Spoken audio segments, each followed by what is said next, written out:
నమస్కారం. ఈటీవీ2 తీర్థయాత్ర కార్యక్రమానికి స్వాగతం. కలౌ వెంకటనాయకస్య అన్నారు. ఈ కలియుగంలో భక్తులకు సులభ ప్రసన్నుడు వెంకటేశ్వరుడు. విశ్వమంతా వెంకటేశ్వరుని కుటుంబమే. వేమనగా పాపాలను, కట అనగా సంహరించి పోగొట్టే ఈశ్వరుడే వెంకటేశ్వరుడు. అందుకే భాష, ప్రాంతం మొదలైన వాటన్నింటికీ అతీతంగా సర్వులను దర్శన మాత్రాన్నే పాప విదూరులను చేసి కటాక్షించే పరమదైవం వెంకటేశ్వరుడు. దేశమంతటా అందుకే అనేక వెంకటేశ్వరాలయాలు కానవస్తాయి. కర్ణాటక రాష్ట్రంలో బాగేపల్లి తాలూకాలో ఉన్న దేవరగుడిపల్లి గడిదం క్షేత్రం శ్రీ లక్ష్మీ వెంకటరమణ స్వామి దేవస్థానంతో అలరారుతోంది. ప్రాచీనమైన ఈ దేవాలయాన్ని నేటి తీర్థయాత్ర కార్యక్రమంలో సందర్శించి ఆ విశేషాలు తెలుసుకుందాం రండి.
జనమేజయుడు సర్పయాగం చేసిన దోష పరిహారార్థం ప్రతిష్ఠించిన 108 ఆలయాలలో గడిదం ఒకటిగా ఇక్కడి ఐతిహ్యం. ఏకశిలపై శ్రీదేవి, భూదేవి సమేతంగా వెంకటరమణుడు దర్శనీయుడు. స్వామిని, అమ్మవార్లలో భూదేవిని చోళ మహారాజు అనంతర కాలంలో ఇక్కడ ఆలయంలో ప్రతిష్ఠించగా నీలాదేవిని హొయసల మహారాజు ప్రతిష్ఠించాడని చెబుతారు. స్మరణాత్ సర్వ పాపఘ్నం స్తవనాదిష్టవర్షిణం దర్శనన్ముక్తిదం చేశం శ్రీనివాసం భజే అనిశం. శ్రీ వెంకటేశ్వరుని స్మరిస్తే చాలు పాపాలన్నీ పటాపంచలవుతాయట. కీర్తిస్తే చాలు కోరిన కోరికలన్నీ నెరవేరుతాయట. ఆ కళ్యాణమూర్తిని కనులారా దర్శిస్తే చాలు ముక్తిప్రదులవుతారట. అటువంటి వెంకటరమణుడు అందరికీ ఆరాధ్య దైవం కావడంలో ఆశ్చర్యమేముంటుంది. ఆంధ్రప్రదేశ్లోని రాయలసీమ, కర్ణాటక సరిహద్దుల్లో బాగేపల్లికి సుమారు 3 కిలోమీటర్ల దూరంలో గడిదం క్షేత్రం ఉంది.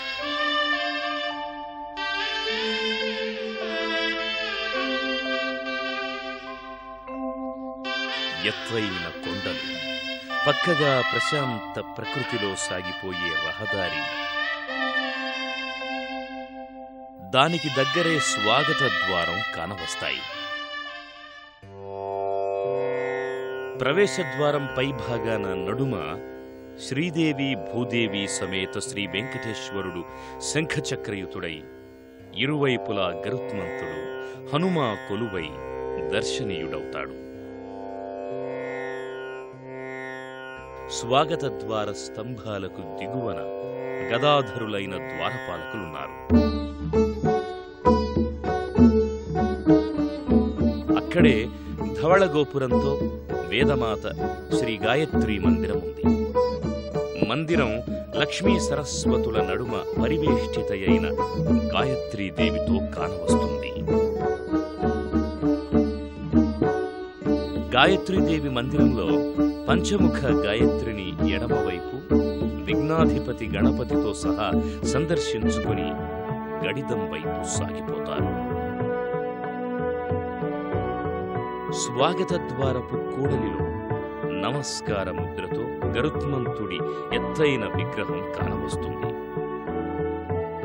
గరుత్మంతుడు శ్రీ వెంకటేశ్వరుని భక్తులను దరిచేర్చే వేదమూర్తి కదా. అందుకే శ్రీ వెంకటేశ్వరునికి జరిగే గరుడోత్సవానికి అత్యంత ప్రాముఖ్యముంటుంది. మరో కథనాన్ని అనుసరించి భీముని కొడుకైన ఘటోత్కచుడు ఈ ప్రదేశాన్ని తన నివాస స్థానం చేసుకున్నందువల్ల గడిదం అనే పేరు ఏర్పడిందంటారు. అలాగే పాండవులు వనవాస కాలంలో గడిదం కొండపై నివసించారని, భీముడికి హిడింబికి ఇక్కడే ఘటోత్కచుడు పుట్టాడంటారు. ఆ కారణంగా ఈ క్షేత్రాన్ని ఘటదం అని పిలిచేవారు. ఘటదం కాస్త గడిదంగా అనంతర కాలంలో రూపుదిద్దుకుంది. గాయత్రి ఆలయపు కొండల దారి పక్కగా చిన్న దుకాణాలున్న రహదారిని అనుసరించి శ్రీ లక్ష్మీ వెంకటరమణ స్వామి దేవస్థానానికి చేరుకోగలం.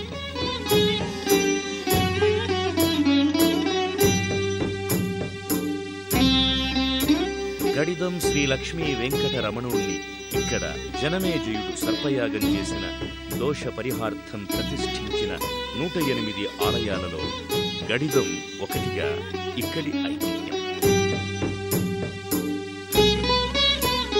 గడిదం శ్రీ లక్ష్మీ వెంకటరమణ స్వామి దేవస్థానం అతి విశాలమైన ఆలయం.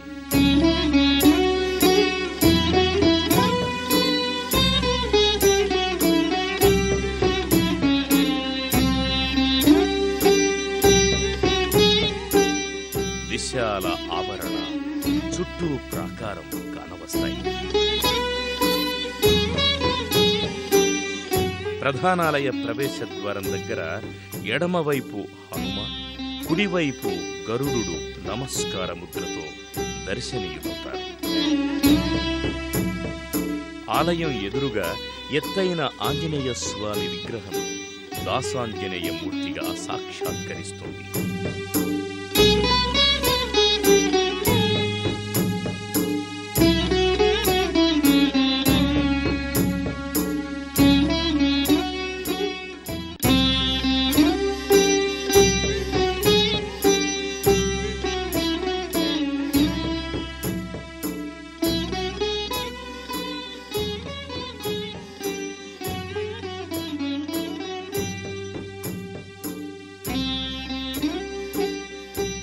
ఆలయ ప్రహరీ గోడలకు వటపత్ర సాయి, మరోవైపు వేణుగోపాలుడు ఉన్నారు.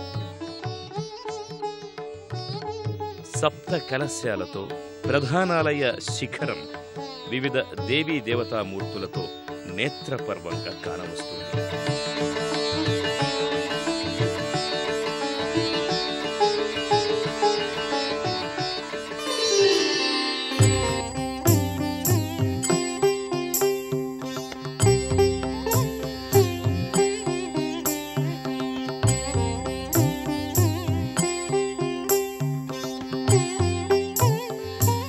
ఎత్తైన ధ్వజస్తంభం, గరుడ మండపం కానవస్తాయి.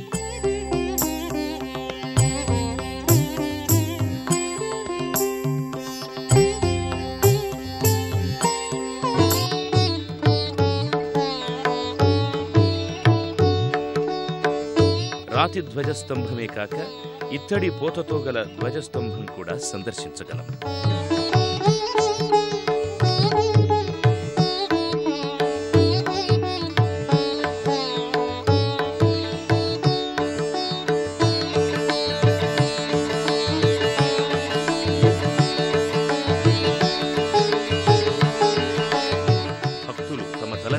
సమర్పించుకునే కళ్యాణకట్ట దగ్గరగానే బలిపీఠం, ధ్వజస్తంభం ఉన్నాయి.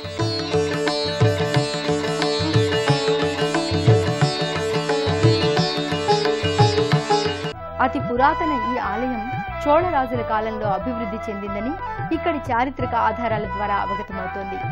చోళరాజుల అనంతరం హొయసల రాజులు, శ్రీకృష్ణదేవరాయల కాలంలో ఈ ఆలయం అంగరంగ వైభవంగా వెలుగొందినట్లు తెలుస్తోంది. ఆలయం విశాల ప్రాంగణంలోకి అడుగు పెడుతూనే నలుదిశల అద్భుత రామణీయకతతో ఆధ్యాత్మిక వాతావరణం ఉద్దీపింపచేస్తూ రంగమండపం, ముఖమండపం, అంతరాళ, గర్భాలయాలన్నీ నేత్రపర్వంగా కానవస్తాయి.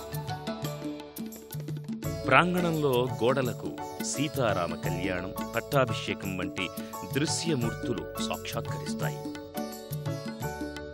గోడల మీద ఇంకా ధనుర్విద్య యుద్ధవీరుల మూర్తులు కానవస్తాయి.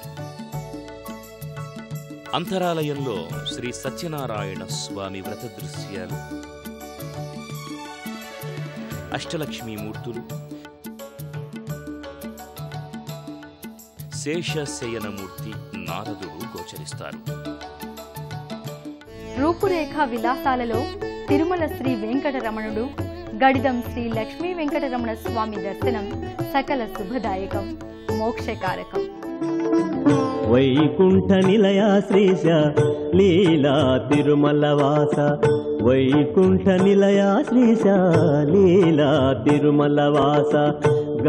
శ్రీ లక్ష్మీ వెంకటరమణ స్వామి గర్భాలయంలో కాంచనమణిమయ రత్నశోభిత కాంతులతో, పుష్పహారాలతో, శంఖచక్రయుతుడై అభయ వరదహస్త మూర్తి అయి ఇరుపక్కల శ్రీదేవి, భూదేవి, దేవేరులతో మకర తోరణంలో దివ్యమంగళ మూర్తిగా స్వామి దర్శనమిస్తాడు.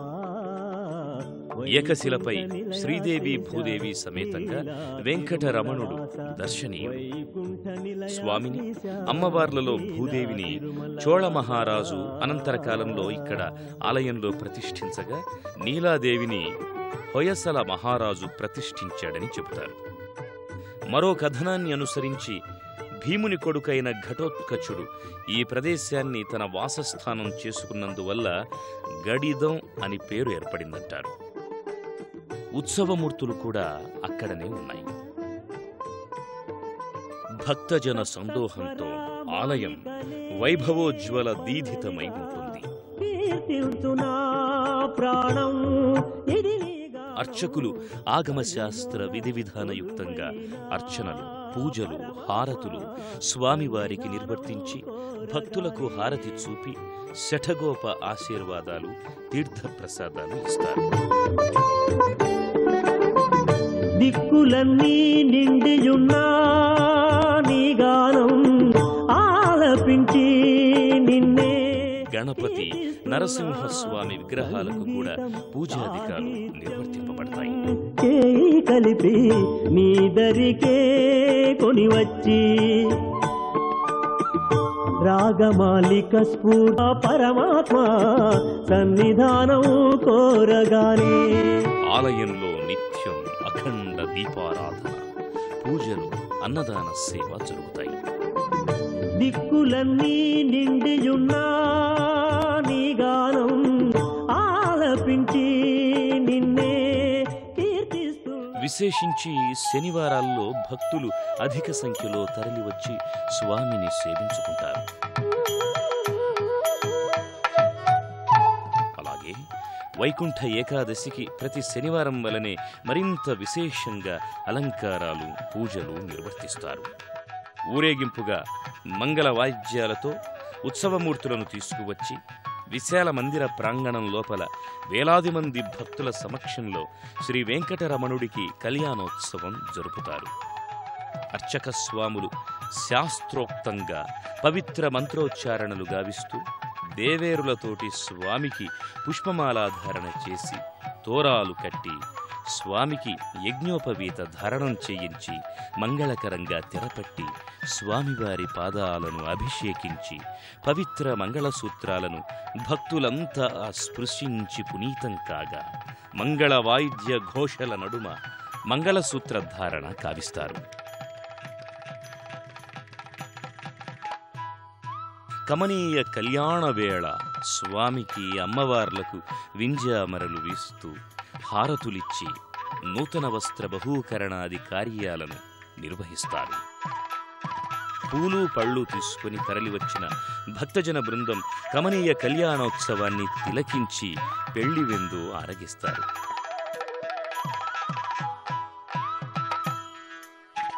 దేవేరులతో, దేవతామూర్తి హారాలతో స్వామి ప్రకాశించిపోతారు. భక్తులకు తీర్థప్రసాదాలు పంచిపెడతారు. పులిహోర ప్రసాద వితరణ జరుగుతుంది. చారిటబుల్ ట్రస్ట్ పక్షాన అన్నదానం, వంటకాలు చేసి వండి వడ్డించడంతో అద్భుతంగా సాగుతుంది ఈ కార్యక్రమం. భక్తులు అనంతరం ఇదే ఆలయ ప్రాంగణంలో కొలువైన ఇతర దేవీ దేవతల మందిరాలను కూడా దర్శించుకుని తరిస్తారు. ఆ విశేషాలేంటో పరిశీలించండి. పవిత్ర వృక్షఛాయలో నాగదేవతామూర్తుల మంటపముంది. జంటనాగుల ప్రతిమలు, శంఖచక్రయుతంగా నాగదేవత మూర్తిని అక్కడ సందర్శించగలం.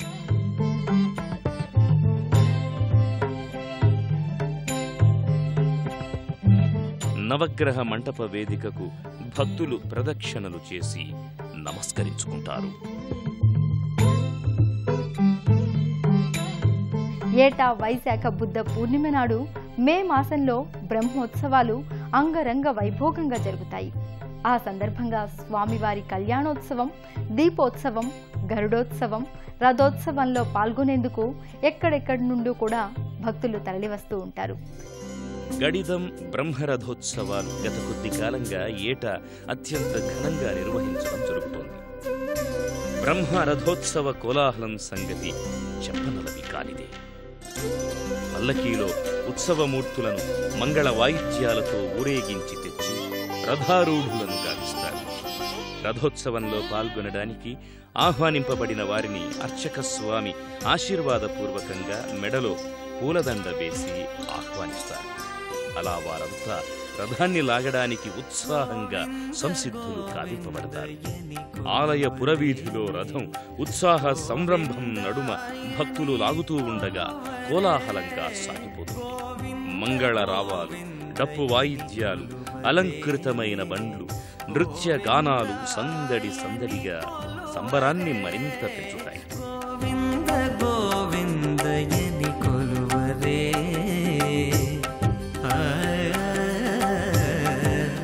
బ్రహ్మోత్సవాల వేళ పూలు, పండ్లు, గాజులు, బొమ్మలు, చెరకు పానీయాలు, వంట పాత్రలు, రంగురంగుల వస్త్రాలమ్మే దుకాణాలతో, అలాగే రంగుల రాట్నాలతో, క్రీడా వినోదాలతో గడిదం ఊరంతా భక్తజన సందోహపు ఉత్సవ సంరంభంతో కళకళలాడుతుంది. రాత్రివేళ దీపాలంకరణ, ఆలయం రథము కూడా వెలుగులు విరజిమ్ముతుంది. కాగడాలతో ఊరేగింపు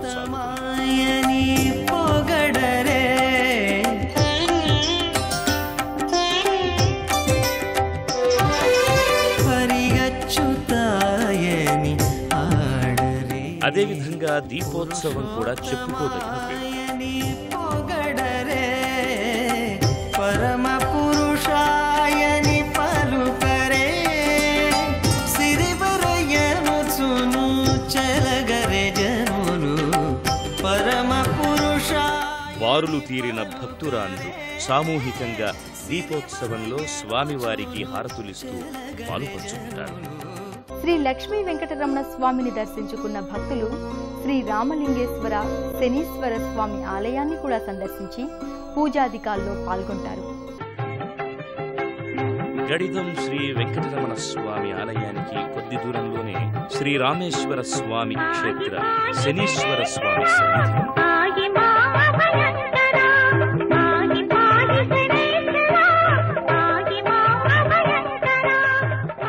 ఆలయానికి మార్గంలో సూచక స్తూపం, స్వాగత ద్వారం ఉన్నాయి. స్వాగత ద్వారం పైన నడుమ శనీశ్వరుడు, కుడి ఎడమల వినాయకుడు, సుబ్రహ్మణ్యేశ్వరుడు గోచరిస్తారు.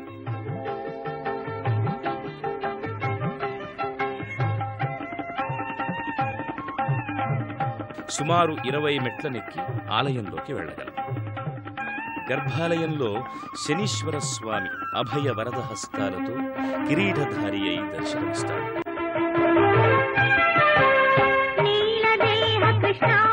అర్చక స్వామి నందేశ్వరునికి తైలాభిషేకాది పూజలు గావిస్తారు. శనీశ్వరుని శాంతపరిచేందుకు అన్నట్టుగా వింజామరలు వీస్తూ దీపహారతులివ్వడం జరుగుతుంది.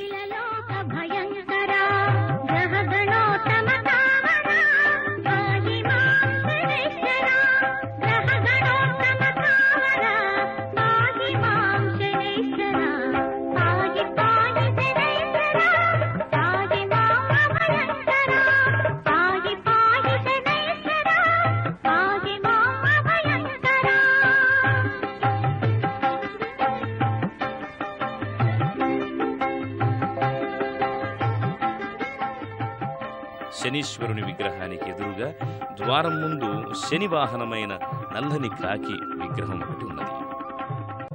కాకి విగ్రహానికి పసుపు కుంకుమలిచ్చి ప్రదక్షిణలు చేస్తారు. భక్తులు ఆలయంలో ప్రదక్షిణలు చేసి ఆకుపూజలు, తైలాభిషేకాలు చేస్తారు. గడిదం శనీశ్వర సన్నిధానం దగ్గరగానే శ్రీ రామలింగేశ్వర స్వామి తీర్థమున్నది. ఋషులు, మునులు స్నానం చేసిన పవిత్ర గంగను కొండరాళ్ల నడుమ కోనేటి నీరుగా చూడగలం. స్వచ్ఛ జలంగా భాసిస్తూ కొండల నడుమ రామలింగేశ్వర స్వామి విగ్రహం దర్శనీయమవుతుండడం విశేషం.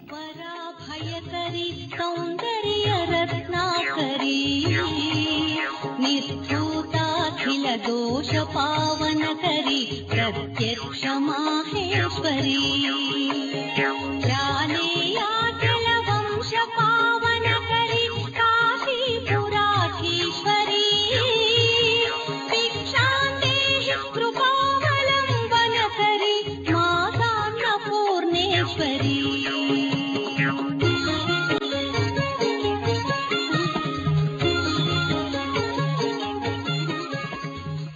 బస్సు సౌకర్యాలు. అనంతపురం జిల్లా హిందూపురం వరకు వచ్చి అక్కడి నుండి బాగేపల్లికి బస్సులో చేరుకోవచ్చు. బెంగళూరు నుంచి బాగేపల్లి వరకు బస్సులో వచ్చి అక్కడి నుండి ఏదైనా వాహనంలో ఈ క్షేత్రానికి సులభంగా చేరుకోవచ్చు. రైలు సౌకర్యాలు. బెంగళూరు వరకు రైల్లో వచ్చి అక్కడి నుండి బస్సులో ఈ క్షేత్రానికి చేరుకోవచ్చు. అలాగే హిందూపురం వరకు రైల్లో వచ్చి అక్కడి నుండి బస్సులో ఈ క్షేత్రానికి చేరుకోవచ్చు. బెంగళూరులోని దేవనహళ్లి వరకు విమానంలో వచ్చి అక్కడి నుండి బస్సులో ఈ క్షేత్రానికి చేరుకోవచ్చు. ఏటా వైశాఖ శుద్ధ పౌర్ణమికి బ్రహ్మోత్సవాలు. ఇవి నెల రోజుల పాటు జరుగుతాయి. శ్రావణ శనివారాలు, వైకుంఠ ఏకాదశి రోజుల్లో విశేష పూజలు, ఉత్సవాలు నిర్వహిస్తారు. ఈ ఆలయానికి వచ్చే భక్తుల అనుభవాలు అపూర్వమైనవి. వారి ఆధ్యాత్మిక అనుభూతిని వారి మాటల్లోనే విందాం రండి. ఈ ఒక గడిదం స్థలము ఈ జనమేజయ మహారాజుని ఇంకా ప్రతిష్టాపించింది. సర్పయజ్ఞం చేస్తారు. ఆ ఒక దోష పరిహారానికి ఇక్కడ స్వామిని ప్రతిష్టాపన చేశారు. అదే మాదిరిగా ఇక్కడ భూదేవి శ్రీదేవి సమేతంగా ఏకశిలాపీఠం పైన ముగ్గురు నిలిచిన్నారు. స్వామిని ఒక అమ్మవారిని ఈ ఒక భూదేవిని వచ్చేసి చోళ మహారాజు ప్రతిష్టాపన చేస్తే, ఈ నీలాదేవిని వచ్చి వైసల మహారాజు ప్రతిష్టాపన చేస్తాడు. ఈ ఊరికి గడిదం అని పేరు. భీమన కొడుకు ఘటోత్కచుడు ఇక్కడ వాసస్థలంగా ఉండేదాన్ని ఇంకా ఈ ఒక ఊరికి గడిదం అని రూఢి నామంలో పేరు వచ్చింది. ఈ ఇక్కడ భక్తాదులు ఇంకా స్వామికి ప్రతినిత్యము శానుభోగ చంద్రప్ప వాళ్ళు నిత్యము అఖండలము దీపారాధన, నిత్య పౌర్ణమి ఉత్సవాలు జరుపుతూ ఉన్నారు. మాకు ఇక్కడ వచ్చిపోయినాక మాకు మంచిదే అనిపించే దానికి మాకు శ్రీ లక్ష్మీ వెంకటేశ్వర స్వామి గారు మాకు మా ఇంటి దేవుడు 50 ఇంకా 100 జనాలకి అన్నదానం చేయమని చేసేదానికోసం ఏర్పాటు చేసి ఇప్పుడు 3వ ఏడాది వార్షికోత్సవం చేసినాము. నిరంతర అన్నదానాలతో, నిత్య పూజలతో, ఏటేటా బ్రహ్మోత్సవ సంరంభాలతో విలసిల్లుతున్న ఆ వెంకటరమణుడి అపార కృపా కటాక్షాలు అందరికీ అనుగ్రహింపబడాలని ఆకాంక్ష.